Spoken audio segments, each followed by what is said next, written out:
Deixa eu preparar aqui porque estou tendo certos...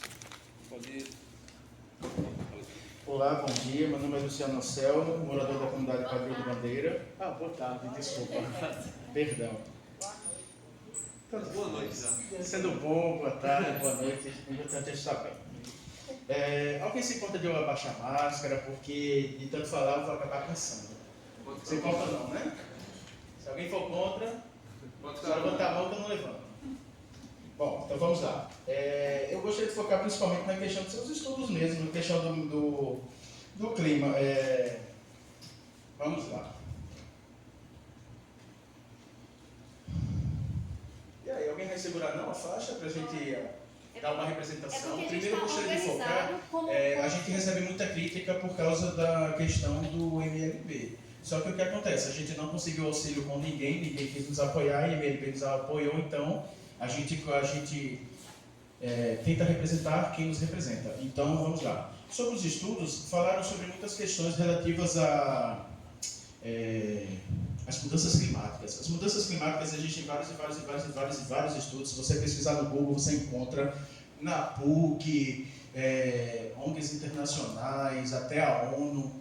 Tem um monte de banco de dados para a gente fazer essa verificação. Mas aí eu gosto de focar numa seguinte situação. A Prefeitura de Cepal de João Pessoa, nos seus estudos, todos eles têm um foco muito principal em áreas vulneráveis, que realmente tem que ter uma atenção muito especial, porque as pessoas, por não terem capacidade financeira para a melhoria das suas casas, realmente poderemos, aí eu vou voltar àquela questão, sempre gosto de usar a referência pública para essa finalidade. Temos o programa Cuidar do Lar, que poderia resolver muitas situações. E aí, sobre essas situações, o que acontece? E aí eu vou focar um pouco sobre os estudos relativos ao programa João Pessoa Sustentável. Porque é muito parecido com esse. Parece que em breve João Pessoa vai viver um dilúvio. Aí esse dilúvio vai atingir vários locais onde tem relevo, topografia. E aí quando a gente fala sobre a questão de não deu para ver a quantidade de pessoas. Olha, existe um estudo da PUC, Topografia Social de João Pessoa, certo? Está lá disponível. Foi elaborado em parceria com a Prefeitura Municipal de João Pessoa, e aí tem uma média, a gente tem como identificar uma média de um aumento populacional. Aumento populacional automaticamente aumenta a população, aumenta a quantidade de lixo produzido, automaticamente aumenta o clima, e aí a gente foca na questão de o quê? O que é que a gente tem que priorizar? O maior problema de João Pessoa e do Brasil no geral, e do mundo, é que a gente está virando uma ilha de cimento. Quantas pessoas aqui têm uma planta em casa? Levanta aí a mão, por favor. Olha só, entendeu? E aí o que acontece? Há uma necessidade da gente criar mais espaços verdes nas nossas casas. Isso a gente tem que focar, por quê? Porque a gente tem que pensar no agora, fazer as coisas verdes de agora, porque daqui 30, 20 anos, 50 anos, quem vai aproveitar são nossos filhos, netos, etc. E aí, para não perder o foco, eu gosto muito de focar no estudo da senhora Camila Andrade, Camila Andrade e Natiele. Camila Andrade é bacharel, da UFPB, e aí Natiele é uma mestre, só que eu não sei o sobrenome dela. Ela estava sentada ali. Natiele? Acho que ela Coisa boa. Bom, se eu não lembro o sobrenome dela, me desculpe, viu? Que é difícil lembrar de tudo. Aí, nesse estudo dessas duas personalidades da UFPB, eles confirmam, João Pessoa precisa tomar medidas. Existem muitas áreas de risco em João Pessoa, só que as áreas de riscos que elas qualificam não é esse dilúvio que a gente está prevendo nas comunidades. E aí o que ocorre? João Pessoa está planejando, no programa João Pessoa Sustentável, que ele mente. E aí eu vou focar na seguinte situação. Plano Diretor de Recentemente de Relocalização, página 8, apresentação, terceiro parágrafo, diz que a linha férrea foi removida, que aí a gente vê que no futuro aqui a linha férrea vai estar, que é o Alto do Mateus, Mandacaru e outras áreas de risco por causa dos espaços de risco. Realmente, espaços de risco existem. A gente sabe, a gente convive com isso diariamente. A gente convive com questões de riscos diariamente. Só que aí a gente usa um exemplo bem simples, eu vou usar exemplos próximos. Temos a senhora Eduarda, que tem uma casa que tem planta, a área nunca encheu e está qualificada como área de risco.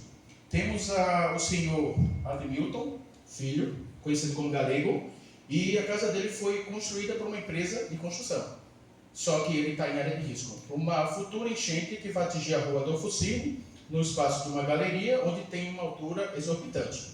Se a água chega nessa altura, logo a rua Feliciano Dourado, na parte onde eles dizem que vai ser aqui, seria total. Por quê? A água ela vai atingindo fluxos, e aí se você prestar atenção na página 42, eu vou focar na Padrão de Bandeira, o fluxo do dilúvio das ações climáticas daqui a 50, 100 anos vai produzir uma água que vai chegar próximo da Cagepa, naquela parte ali da Beira Rio, onde tem a Praça Luiz Patrício, certo? Um espaço quadriculado, nunca vi água andar em sistemas quadriculados.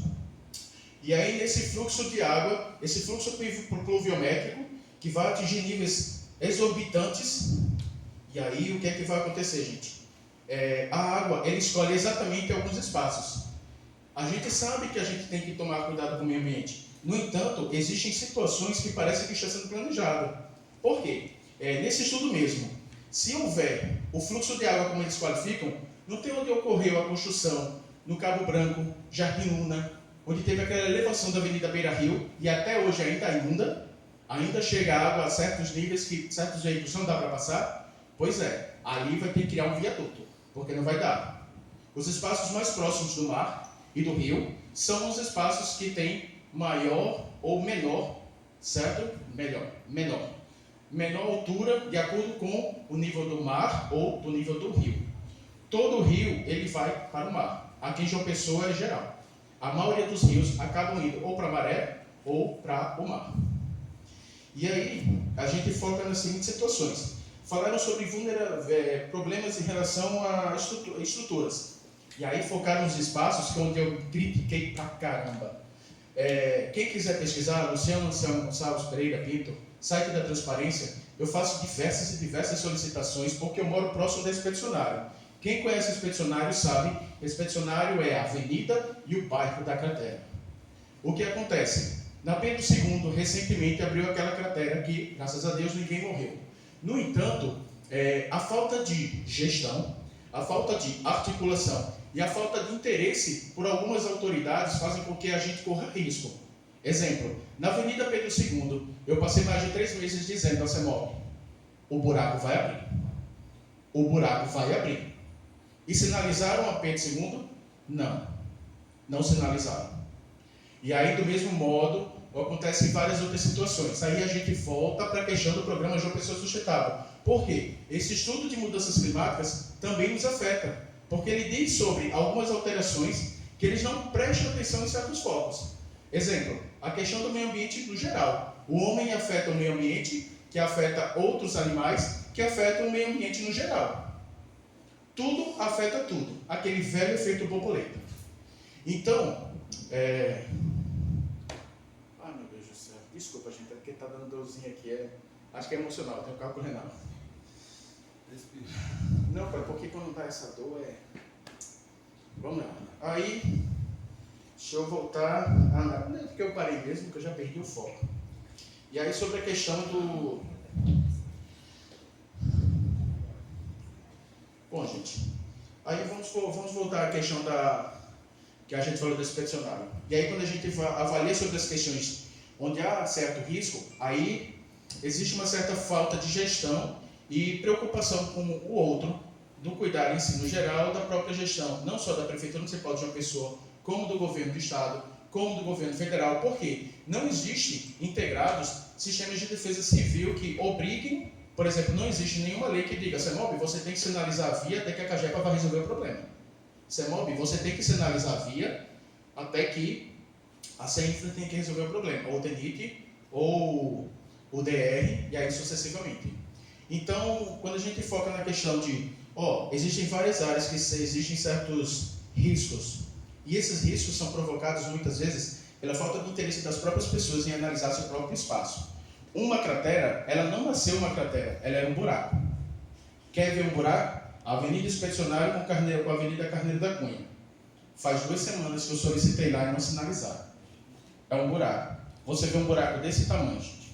Só que quando você vai olhar lá fundo, está totalmente oco. Por quê? Vai aumentando e tem uma placa apenas de asfalto lá. Eu sei, parece que não tem nada a ver com isso, mas às vezes a falta de cuidado da gente, com a gente mesmo, com o nosso meio. A gente pensa que a nossa árvore que a gente não vai plantar hoje não vai nos afetar amanhã. A gente tem que pensar mais numa política onde ele não pense apenas em intervir nas pessoas pobres, porque as políticas públicas de João Pessoa está parecendo muito como o pessoal vive querendo criticar. Parece que querem fazer uma limpeza social. Por quê? Querem tirar a gente de uma área, aí eu vou focar onde eu moro, Padre do Bandeira, local consolidado, eu moro lá há 30 anos, 34, minha mãe é 60, aquela senhora ali é 30, e aí, o que ocorre? A gente vai ser removido. Motivo, principal motivo, próximo do rio. Segundo motivo, área de preservação permanente. No entanto, aí eu peço que todo mundo vá, quando vá para a praia, pegar ônibus, ou se não vai de carro mesmo, preste atenção na sua direita, do lado da Cajepa.